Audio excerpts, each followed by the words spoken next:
more chock full of ums and ahs than usual because I am dog tired. But I wanted to bring you something quick on this Thursday because I'm back into this pretty heavy. What I've got in front of me is the neck through build for Posidemic Entertainment. Doing this for the Wallingford Public School System, and Jesse James, who heads up Posidemic Entertainment, does a great job down in southern central Connecticut for the metal scene down there, and does a hell of a job with a fundraiser every year at his Christmas Chaos show, which you should check out. Probably start to see ads for that if you check out his page coming around, I would say probably late September, maybe October. So anyway, let's get into this.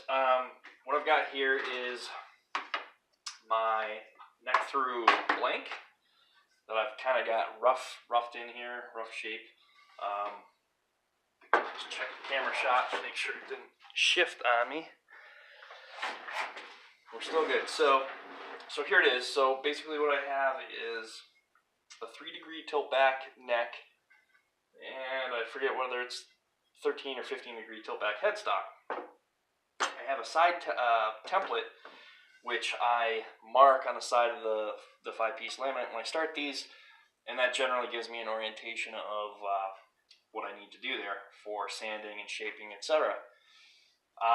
What I need to do here, since I've already got my center line marked all the way down the face and the back of the blank, is I need the orientation of where the fretboard is going to terminate to allow for the nut to butt right up against the end of it, because that'll be the method I use to do the nut on this guitar. So what we know is that the longer horn, the upper horn on this right-handed guitar, joins the neck through section of the guitar at the 19th fret. Since I have the butt of the guitar already marked from the side profile template, I can hold it up here and I know exactly where my line has got to be for the 19th fret, which I've already marked. But once we have that marked on the side, we want to make sure that that little, just want a little hash mark on the side of the neck, because if your jointing isn't perfect, you don't want to reference your edge to make sure that this line goes across for your 19th fret. You want to reference the center line. Everything in this guitar has to be squared to the center line, especially when it comes to, well, everything basically. But the most crucial thing is that your fret slotting is square to the center line.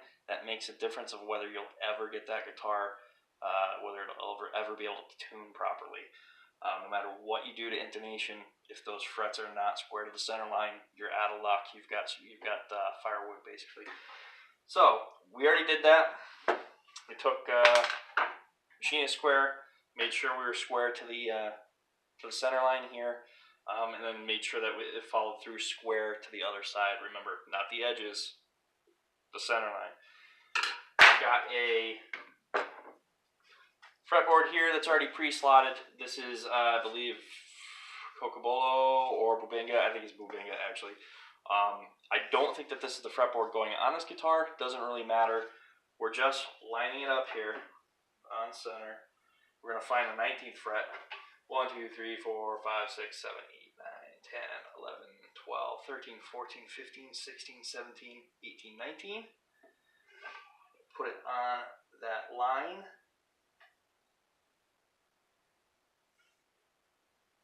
We're centered. Make sure that the line going across the neck blank is perfectly lined up with the 19th fret slot. And double check down here.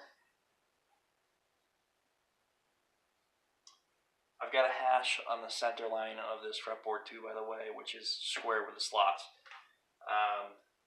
So you're going to want to do that as well. So once that's lined up, you've got your line for where your nut's going to be installed on your neck. So I'm just going to take a line across the right at where this stops. Not this line here, that's for something else. That's where the angles, breakaway angle for the headstock starts. I'm just going to draw a line across here. that is where the nut is going to go in this guitar. I covered it in one other video for my neck blanks. When I plane the laminate, that becomes the plane surface for the where the fretboard gets attached. That is the longest section. It makes the most sense to take the perfectly plane surface from the laminate you start with out of that. It also saves a little bit of wood in the saves a little bit of waste in your process. So there it is. I hope that was clear. Feeling a little tired, so doing my best here. Any questions, comments, let me know. Hit me up on Facebook or Messenger. So that's about it. We'll see you next time.